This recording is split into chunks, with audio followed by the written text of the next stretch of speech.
If your baby hiccups frequently, here is the reason. A hiccup is just a spasm in the diaphragm. It's more sensitive in babies because the diaphragm muscle is still maturing, therefore easy to trigger.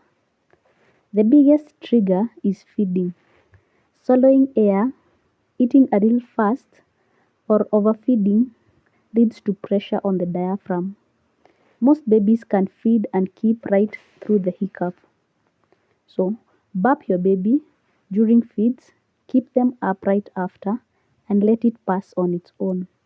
Follow for more baby care tips.